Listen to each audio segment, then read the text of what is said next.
छोटी सी पंक्ति से अपनी बात को आगे बढ़ाऊंगा कि जीत पक्की है, कुछ करना है तो डटकर चल, जमाने से जरा हटकर चल।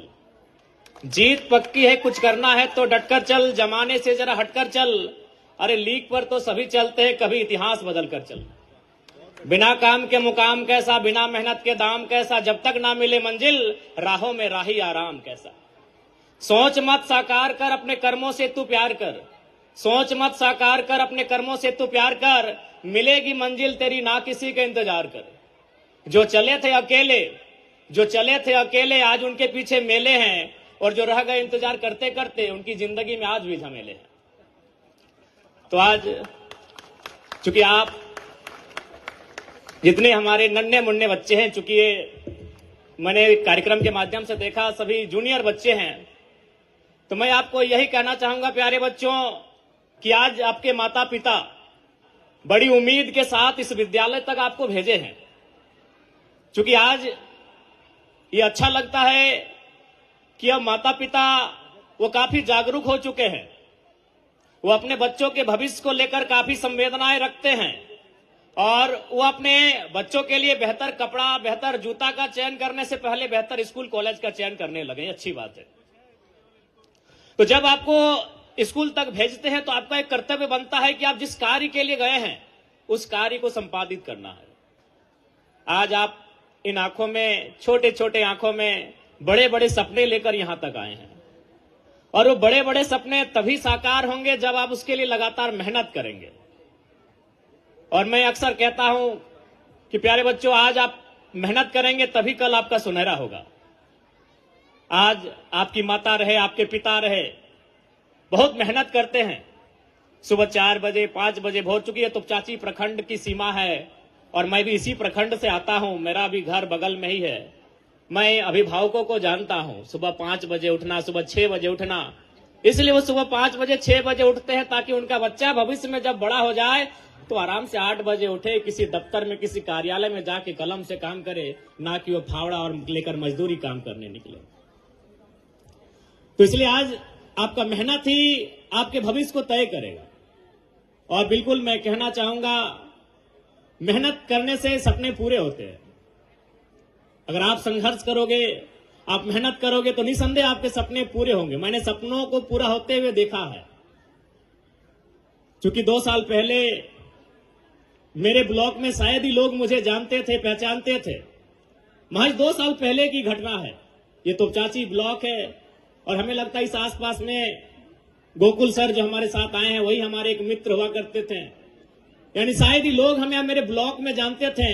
लेकिन आज इस 2 सालों की मेहनत में मैंने अपने आप को इतना डेडिकेट किया, अपने आप को इतना तपाया, इतना गलाया कि आज देश के नामी न्यूज चैनल्स, चाहे जी न्यूज रहे, इंडिया टीवी रहे, एनडीटीवी रहे, झारखंड इलेक्शन के बाद एक ही चैनल में चल रहा था कि who is 29 years old Jairam Mahato in Jharkhand. Jharkhand में 29 साल का जयराम महतो कौन है? सारे न्यूज चैनल में यही चला था कि झारखंड राज्य में, चाहे वो द हिंदू रहे, इंडियन एक्सप्रेस रहे, द इकोनॉमी रहे, तमाम नेशनल न्यूज, तमाम प्रिंट मीडिया, तमाम डिजिटल मीडिया, एक ही लाइन चला था एक सप्ताह तक कि जयराम महतो कौन है 29 साल का झारखंड में। और ये महज मैंने 2 सालों में बनाया। 2 साल पहले मुझे कोई नहीं जानते थे। 2 साल तक मैंने लगातार मेहनत किया। इसीलिए मैं आपसे कह रहा हूं, सपने पूरे होते हैं। उन सपनों के लिए आपको मेहनत करने की आवश्यकता है। और एक बात तो मैं बार बार कहता हूं कि मैं जिस परिवार से आया हूं, अगर आप सुनेंगे तो आपकी रूह कांप जाएगी। अरे आपके माता पिता तो संपन्न है, हमसे अच्छे हैं। मैं जिस परिवार से होकर आज एमएलए की कुर्सी तक आया हूं, आज मैं इस राज्य के सर्वोच्च सदन का मेंबर बना हूं, अगर मेरे परिवार को आप जानेंगे तो आपकी रूह कांप उठेगी। जब मेरी उम्र 1.5 साल से 2 साल तक थी, उसी साल मेरे पिताजी का देहांत हुआ था। 2 महीना पहले मेरे दादाजी का देहांत हुआ था। और संयोग देखिए कि मेरी मां के गर्भ में मेरा छोटा भाई, तो उसका जन्म भी नहीं हुआ था। पूरे 20 साल तक जनरली जब हम मुखिया की बात करते हैं, इस घर का मुखिया कौन है, तो हमारा चूंकि ये पितृ प्रधान देश है, तो हमारे जहन में एक मर्द की छवि आती है कि इस घर का कोई मुखिया मर्द होगा। चाहे चाचा होगा, जेठा होगा, मामा होगा, मौसा होगा, दादा होगा, नाना होगा या भैया होगा, इस घर का मुखिया कोई मर्द होगा। लेकिन पूरे 20 साल तक मेरे घर का मुखिया मेरी मां ने संभाला। अभी किस परिस्थितियों में 28 साल की उम्र में, और मात्र 28 साल हमारी मां की उम्र थी। तो मैं उस परिवार से आता हूं, उस परिवार से मैंने संघर्ष करके आज इस राज्य के, झारखंड राज्य के सर्वोच्च सदन तक का मैंने सफर तय किया है। तो इसलिए मैं आपको कहना चाहता हूं, बिल्कुल सपने पूरे होते हैं। आप उन सपनों को देखते हैं कैसा, उन सपनों के पीछे मेहनत कैसा करते हैं, उन सपनों के पीछे आप डेडिकेट कितना करते हैं, यह सवाल बनता है।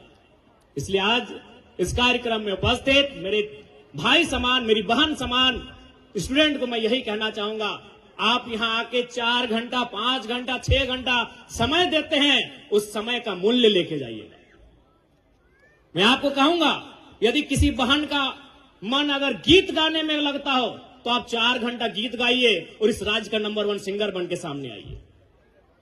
यदि किसी भाई को दौड़ने में मन लगता है कि हमको पढ़ने में नहीं दौड़ने में मन लगता है, आप 6 घंटा दौड़िए और झारखंड राज्य का नंबर 1 धावक बन के सामने आइए। मेरा कहना है कि जहां आप 4 घंटा से 6 घंटा देते हैं वो बेकार नहीं जाना चाहिए। वो पढ़ने में देते हैं, वो गीत गाने में देते हैं, वो ड्राइंग में देते हैं, वो डांसिंग में देते हैं, वो सिंगिंग में देते हैं। जहां आप 6 घंटा देते हैं, उस 6 घंटा का परिणाम निकलकर सामने आना चाहिए। मैं आपसे ये कहना चाहूंगा, जहां देते हैं, गीत गाना अच्छा लगता है गीत गाइए, नृत्य करना अच्छा लगता है नृत्य कीजिए, पेंटिंग करना अच्छा लगता है पेंटिंग कीजिए, लिखना अच्छा लगता है लिखिए, दौड़ना अच्छा लगता है दौड़िए, लॉन्ग जंप करना अच्छा लगता है लॉन्ग जंप कीजिए और एथलीट में रिकॉर्ड तोड़ दीजिए। इस दुनिया में कोई काम छोटा नहीं होता है। इसलिए आज यही आपसे मेरा संदेश रहेगा, आप अपने गुरुजनों के सानिध्य में, अपने शिक्षक शिक्षिकाओं के सानिध्य में 6 घंटा समय देते हैं, ये समय जाया नहीं होना चाहिए।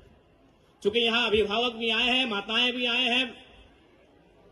मैं आपको भी कहना चाहूंगा कि निसंदेह आज 21वीं सदी के दौर में हम कदम रखे हैं, एक प्रतिस्पर्धा का दौर है, लेकिन फिर भी यही कहेंगे, अपने बच्चों को मशीन की तरह नहीं मनुष्य की तरह ही ट्रीट कीजिएगा। आप उन पर कोई अतिरिक्त दबाव, अतिरिक्त प्रेशर मत डालिएगा। अखबार में आप पढ़ते होंगे घटनाएं, इसलिए आप उनको एक दोस्ताना माहौल में ढालिएगा। जितना संभव होगा, आप चूंकि जितना संभव होगा उनके सपनों को साकार करने के लिए आप मेहनत कीजिएगा, लेकिन पहला प्रयास यही कीजिएगा, याद रखिएगा वो एक भावनाओं का पुतला है, वो मशीन नहीं है। इसलिए उनका सपोर्ट कीजिए, बिल्कुल सपोर्ट कीजिए, क्योंकि सबसे पहला सपोर्ट माता पिता का होता है।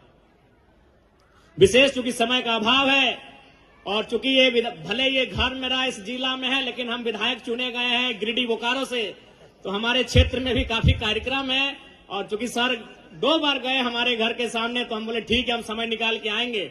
और फिर हम थोड़ा सा समय का अभाव है, माफी चाहेंगे। पुनः आज के इस कार्यक्रम में हमें आमंत्रित करने के लिए तमाम विद्यालय परिवार का आभार व्यक्त करते हैं। उपस्थित तमाम अभिभावकों को मेरा संदेश रहेगा, बिल्कुल अपने बच्चों को शिखर तक ले जाने के लिए आप उनके संघर्ष के साथी बने, उनके संघर्ष के सहयोगी बने। और जितने भी हमारे छोटे नन्हे मुन्ने बच्चे हमारे भाई बहन हैं, आपको यही कहेंगे, अपने सपनों